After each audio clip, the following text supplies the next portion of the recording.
with Saskatoon Blades head coach Brennan Sonne. Brennan, as we speak right now, just a handful of days until the opening of the regular season, right? It's been a busy September already, I'm sure, but just give me a sense of how things have been in Saskatoon since the guys have gotten back to town, and how excited everybody is for the start of a new season with the Blades.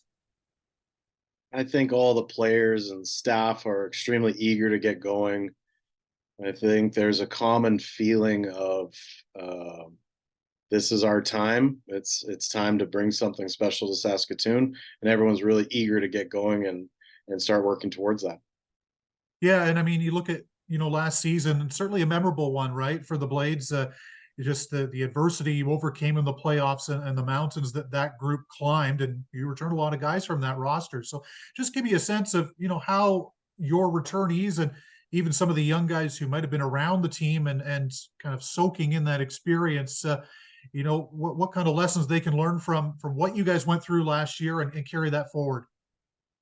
I think the main lessons from that are our culture, how important it is for us to live up to our standards of behavior, our vision, our values, because that was a huge strength of ours down the stretch, and that you just never quit.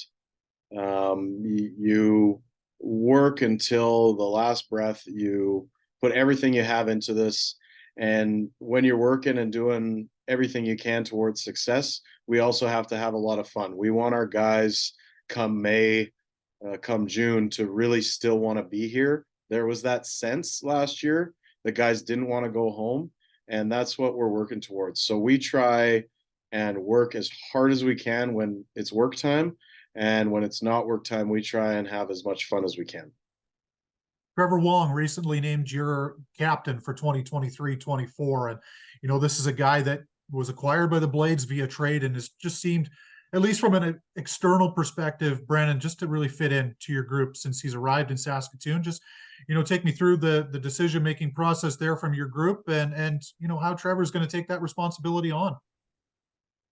Yeah, we chatted a lot about it over the course of the summer. With Della leaving, that's a big leadership hole, and so we felt it was important that we had the right guys. So we had a few candidates in mind that we had tossed around, but we also love the input of our players, and so we also put it towards a vote. And there were votes for a couple different players, with Trevor getting the most votes, and with him being someone that we had discussed as a staff, we listened to what the players said, and so that was the process for that. Uh, Trevor is just such a big-hearted person. He cares so much about his team, his teammates. He is. I'm sure you've seen pictures or post games or whatever, with a big smile on his face. He's infectious when it comes to that, and he leads by example. We love the way he works. We love his commitment to playing the right way, and we think he's a perfect fit to lead this team into something special this season. Tanner Mollendijk, a first-round pick of the Nashville Predators.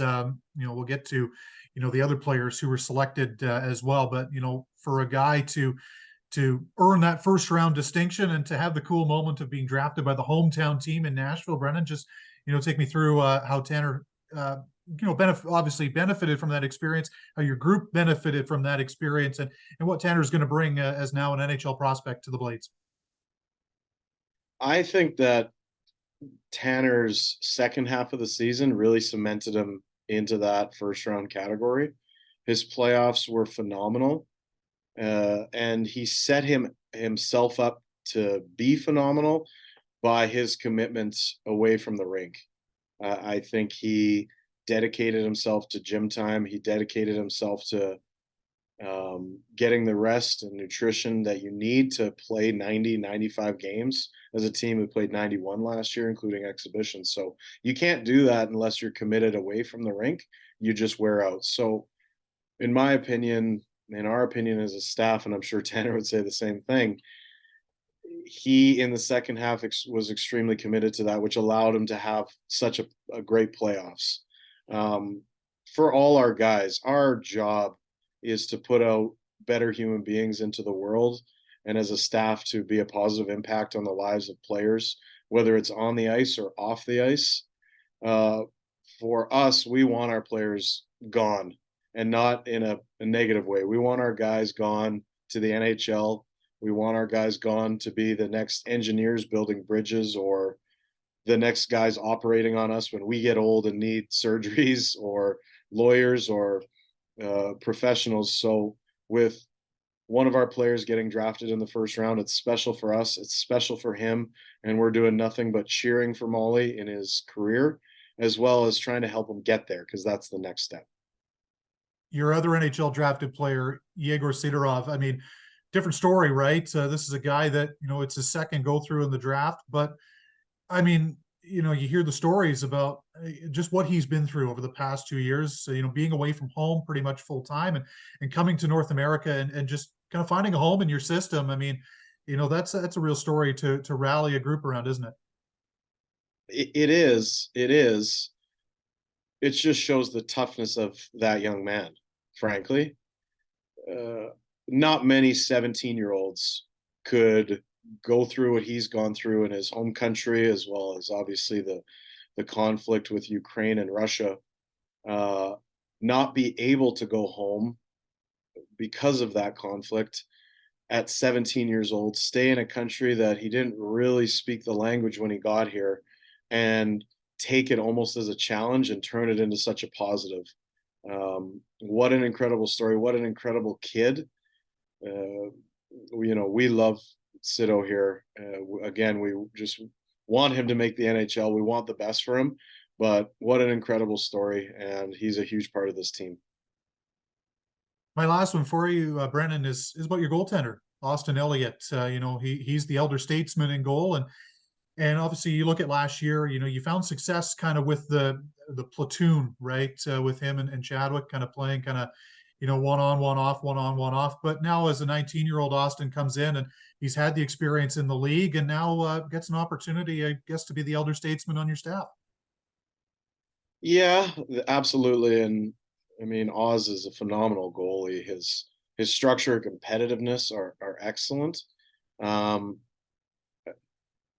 we're gonna ensure that he takes that ball and runs with it in terms of his preparation, his everyday, his day to day.